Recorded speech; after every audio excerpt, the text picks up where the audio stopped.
নিরামিষ রান্না চ্যালেঞ্জের আজকে তৃতীয় দিন, আর আজকে আমরা বানাচ্ছি ভেজ চাউমিন। আর এই রেসিপিটা কিন্তু বড় মাসির কাছ থেকে শেখা। তো চলো শুরু করা যাক। তো প্রথমেই আমরা নিয়ে নিয়েছি চাউমিন এবং ওটাকে প্রথমেই সিদ্ধ করে নিচ্ছি। তো এবার সিদ্ধ মোটামুটি হয়ে গেছে, এবার জলটা ঝরিয়ে নিয়ে ঠান্ডা জল দিয়ে একটু ধুয়ে নিচ্ছি। এরপর এটা তুলে নিয়ে এটাকে একটু তেল মাখিয়ে রেখে দিচ্ছি যাতে গায়ে গায়ে না লেগে যায়। চাউমিনের জন্য আমরা এই সবজি পাতিগুলো রেডি করে নিয়েছি। প্রথমেই আমরা সিদ্ধ করা কাবলি ছোলাগুলোকে একটু ভেজে নিয়েছি।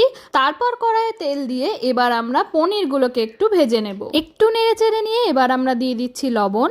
দেখো পনিরগুলো মোটামুটি এখানে ভাজা হয়ে গেছে। এবার ওগুলোকে তুলে নিয়ে এবার আমরা কড়াইয়ে দেব শুকনো লঙ্কা এবং জিরে। এটাকে একটু নেড়ে নিয়ে তারপর আমরা আদা এবং কাঁচা লঙ্কা কুচিটাও দিয়ে দেব। তারপর একটু নেড়ে চেড়ে নিয়ে কেটে রাখা সবজি পাতিগুলোও একে একে দিয়ে দিচ্ছি। প্রথমে আলু, তারপর গাজর আর শেষে ক্যাপসিকাম।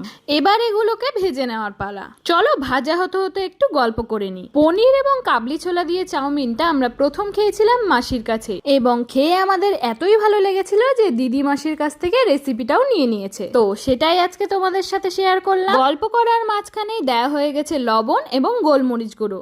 কিছুটা ভাজা হয়ে যাওয়ার পর এবার আমরা দিয়ে নিচ্ছি চিনি। এবার আমাদের মোটামুটি ভাজা কমপ্লিট। তো এরপরে সিদ্ধ করে রাখা চাউটাও দিয়ে দিচ্ছি। কিছুটা পরিমাণ চাউ দিয়ে এবার ভালো মতো আগে মিশিয়ে নিচ্ছি, তারপর বাকি চাউটুকুও দিয়ে দিচ্ছি। এরপর আমরা দিয়ে দিচ্ছি স্বাদ মতো নুন, তারপর ভেজে রাখা কাবলি ছোলা এবং পনিরটাকেও দিয়ে দিচ্ছি এবং দিয়ে ভালো মতো মিশিয়ে নিচ্ছি। ব্যাস তৈরি আমাদের চাউমিন। আজকের রেসিপিটা তোমাদের কেমন লাগলো জানাতে ভুলিও না। দেখা হচ্ছে পরের ভিডিওতে। তো আজকের মতো এখানেই, টাটা।